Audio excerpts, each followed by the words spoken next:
Om Agyanatvanandasya Garanjana Salakaya Chaksur Militam Yena Tasmai Shri Guruve Namaha Nama Om Vishnu Vidaya Krishna Prasthaya Bhutale Srimate Bhaktivedanta Swami Tanamane Namaste Saraswatam Deve Gauravani Bracharane Nirvishesha Srinivadi Paskadyade Siddharane. It's very difficult to understand what is actually awaiting all of us. That to understand what the spiritual world is or what spiritual life is, we have an opportunity to get some indication by following the instructions of Krishna coming down through our disciple succession. But there's a whole, what's actually going on in this world and what's going on in the worlds beyond what we can perceive is beyond our perception right now. By some good fortune, we've come in contact with the reality coming from a pure devotee such as Srila Prabhupada, by Chaitanya Mahaprabhu's mercy. And although it appears we're in Kali Yuga, and with all the different things that go on in Kali Yugas, at the same time, we're actually in the beginning of the Golden Age. And in order to begin the Golden Age, Chaitanya Mahaprabhu's decided to finish the Kali Yuga age to some extent, to intensify it to such an extent that we'll look forward to the Golden Age. Generally speaking, we've all been brought up in the Western world. I was brought up in America, and with everything that entails, especially wherever I came from. Like, for instance, they taught us when I was in school that the Russians were our enemies. Everything evil in the world came from Russia, and everything good came from America. After all, didn't America give everyone Coca-Cola, Disneyland? Except for England gave the Beatles.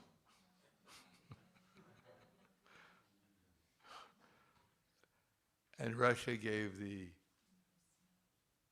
Berlin War. Anyhow, we were brought up like that. And that the aim of life, as it said, one bumper sticker, you go to school and you learn the rule, because don't be a fool. That is, get all the toys you can, because whoever gets the most toys at the end of life wins. That's a bumper sticker in America. So we were brought up like that. There is no, even if there was some religious philosophy, there is nothing about that we're not this body, and that Krishna is the Supreme Person. There's a Supreme Person who's all attractive. That our heroes were George Washington, because he, once in his life, he was the only politician that I know of ever told the truth one time. Supposedly he had a hatchet in his hand, he was standing next to a cherry tree, and the cherry tree was fallen on the ground. There's no one else around. So someone asked him, who cut the tree down? So he said, I did it. Wow. That's amazing. Someone actually told the truth for this. And he's an American hero because he's the only politician in record that ever told the truth one time. What's that? Well, that's another thing. America's an illegitimate country, so his father must be illegitimate also. In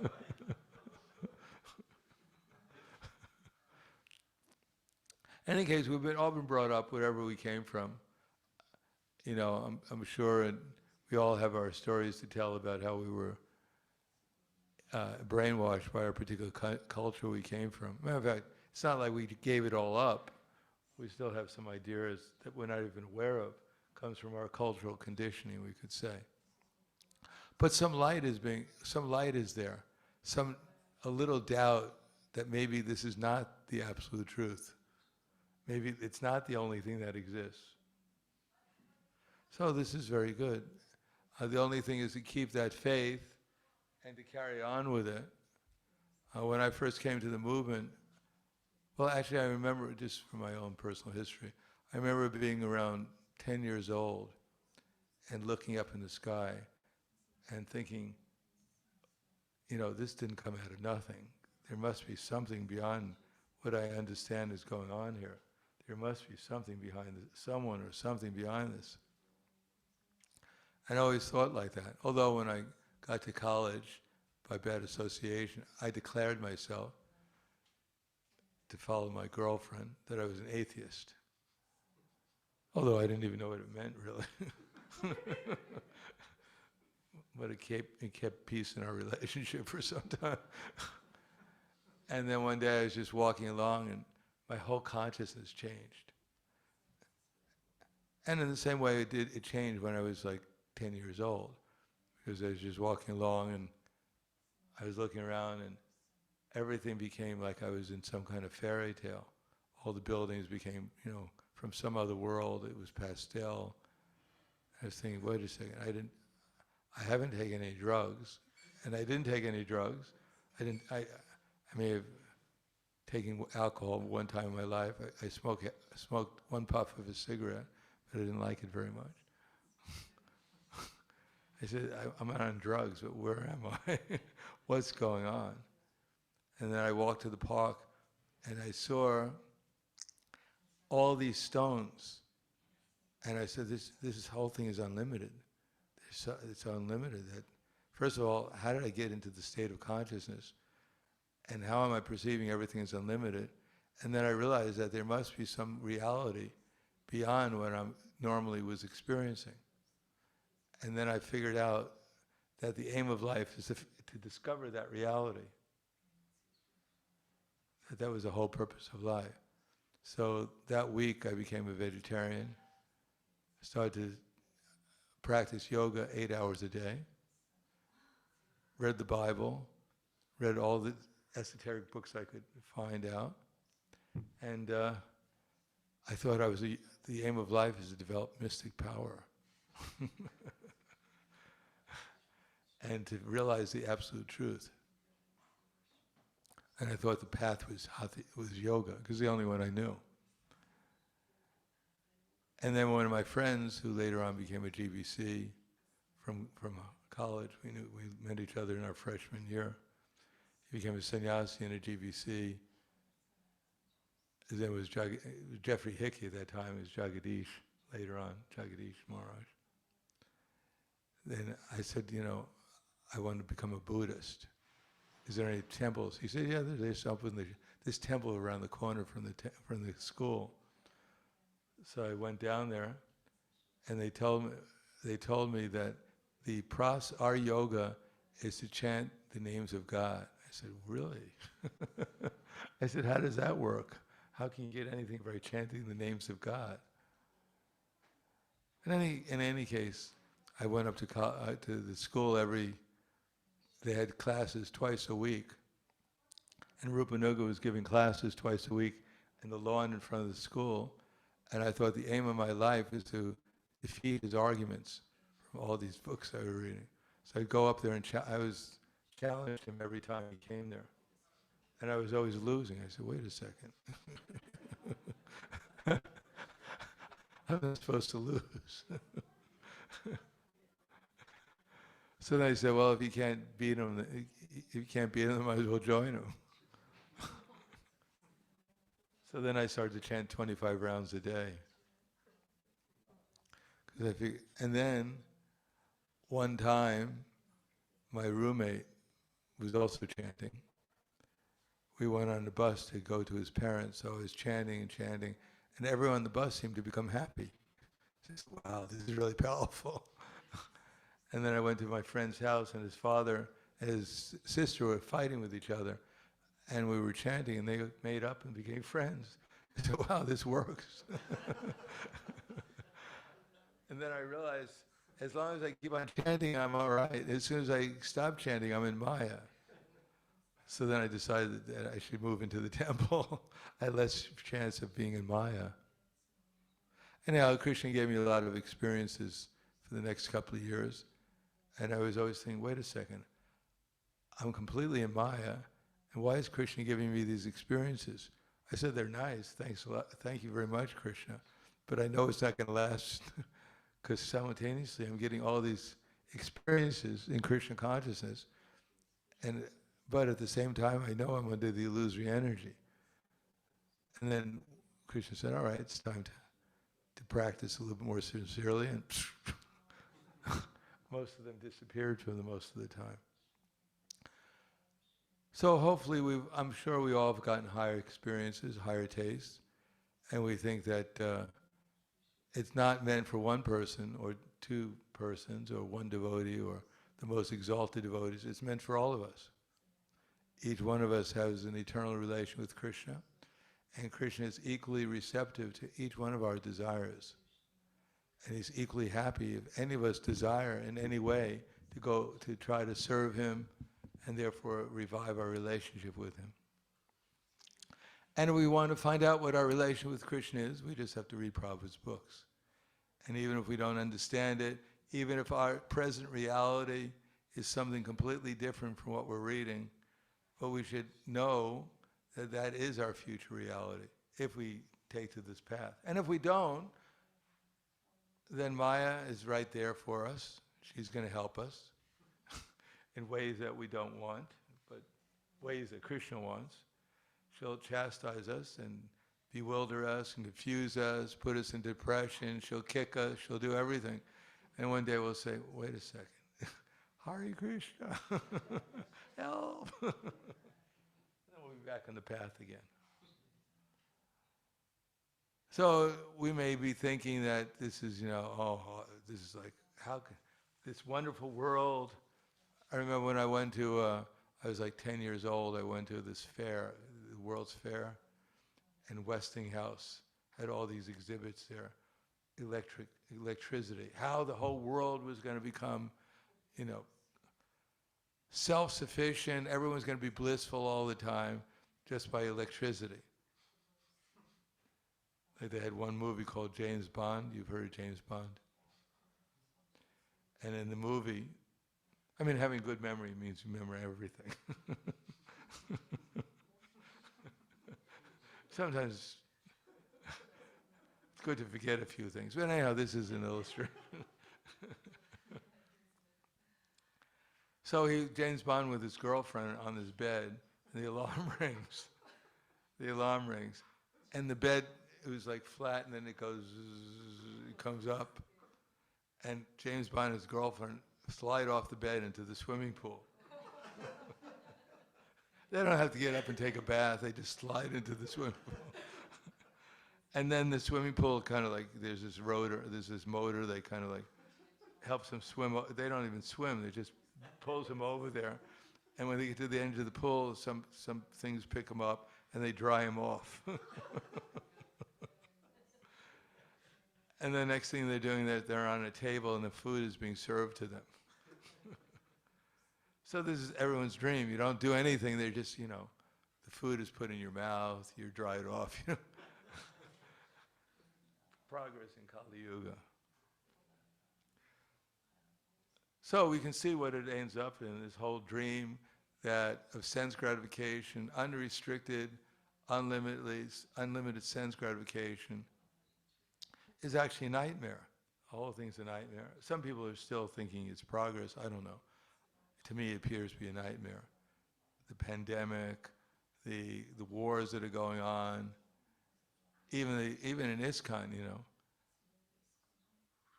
sometimes it seems that most of the news we hear is, sometimes we hear news about book distribution and news about the latest politics in the zone. Hopefully you don't hear that, but don't go on the internet. You find out all the things that are good are happening in ISKCON, which is the only thing good that's happening. And you find out all the bad things that are happening. That's the only thing that's happening. And the other side, there's a reality that's called Krishna consciousness. And if we chant Hare Krishna, and we study Prabhupada's books, we hear, then we can try to do a little bit, just a little bit, to make some advancement. And Krishna will immediately reciprocate. If we have any desire, a sincere desire whatsoever, to try to become Krishna conscious, and Krishna will reciprocate with us. May not be immediate, but he knows exactly when to give us the reciprocation, to encourage us. And then we think, well, then we may forget for some time, but if we simply try to have some sadhana, for those who are in the temple, hopefully they appreciate the opportunity so that they actually, maintain their sadhana and try to actually improve in it. I know sometimes I go to Mangalarati and everything that happened yesterday goes through my mind.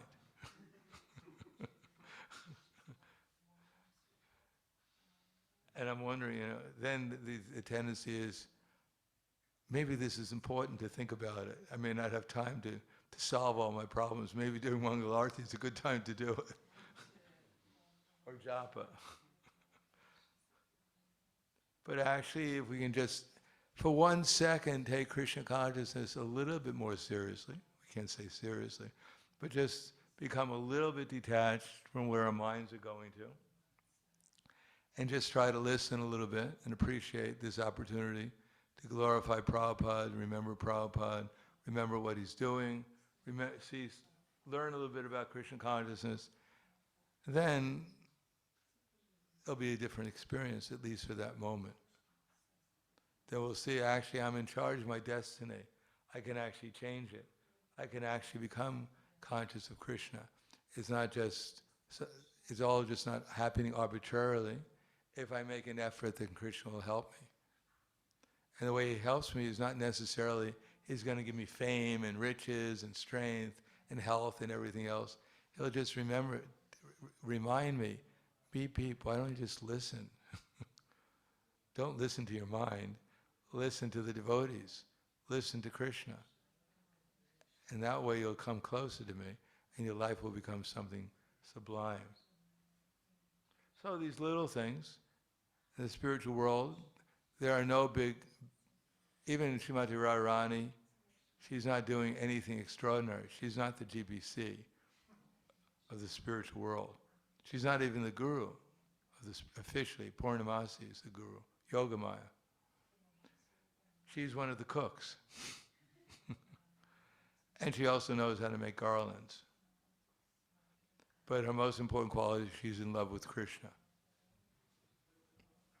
And everything she does is infused with that love for him. She only does it to please him. And that's all we have to do, whatever we're doing.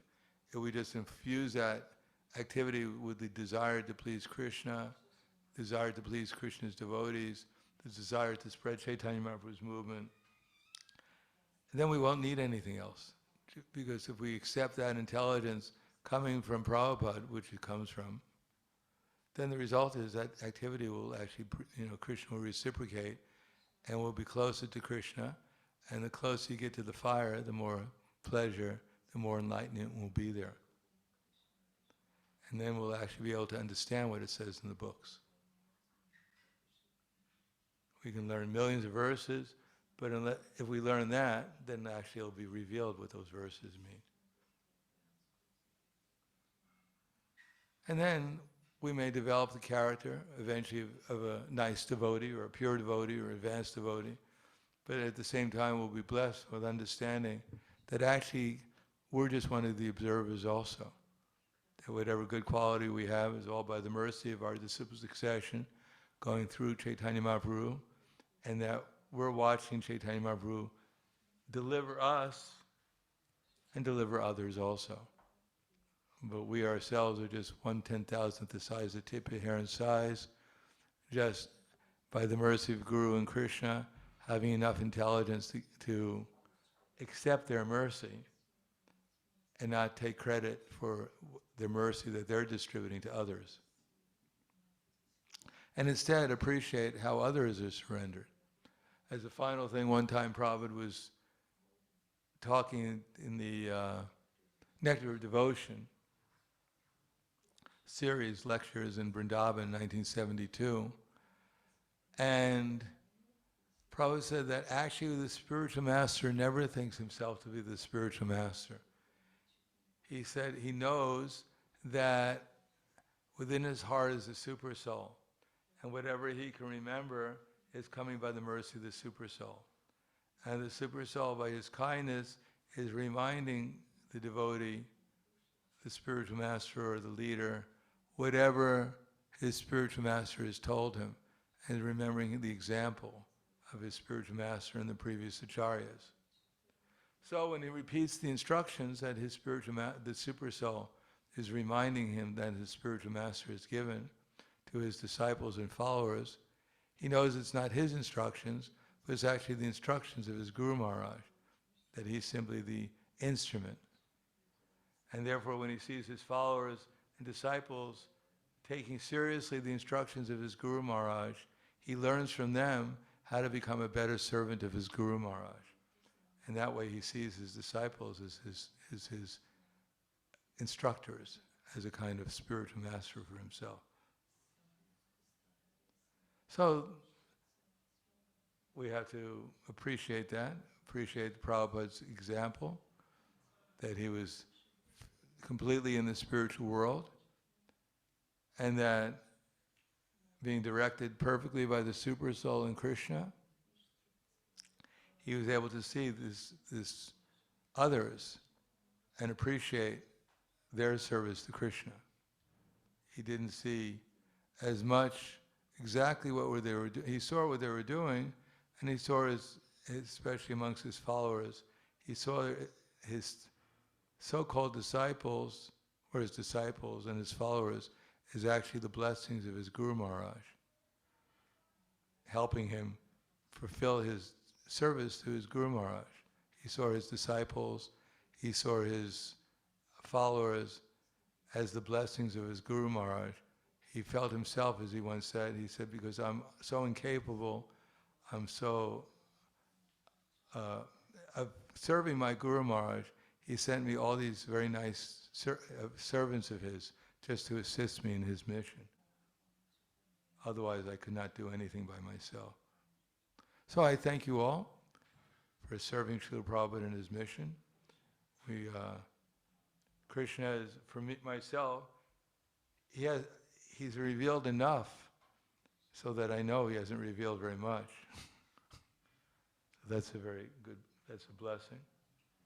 And even in the highest states of consciousness Krishna has revealed to me, it's been enough to show me that we should all go there as soon as possible. Whereas Prabhupada knew my heart. I mean, Prabhupada was, every time I met Prabhupada and I talked to him, he knew exactly how to deal with me perfectly. And every time he wrote me a letter, he knew exactly what to do, what to say to me. So he knew I was quite eclectic. I had a lot of interests. He never told me not to have those interests. But his last letter to me, one of the last letters he wrote to me, he said, your service is to go around the world and spread Krishna consciousness. He said, that's your only service. And to make your goal in life to go back to Godhead without any further delay. So Maya's tricky, and I have some experience how Maya tricks me all the time. So we have to appreciate that Maya probably is not just tricking me, probably tricking a few other people in this world. Still, we're so fortunate because soon we'll be back in the spiritual world again. And everything that's going on here, if we ever remember it, we'll just see it as the mercy of Prabhupada and Krishna in one of their pastimes. So thank you all very much. Srila Prabhupada ki jai.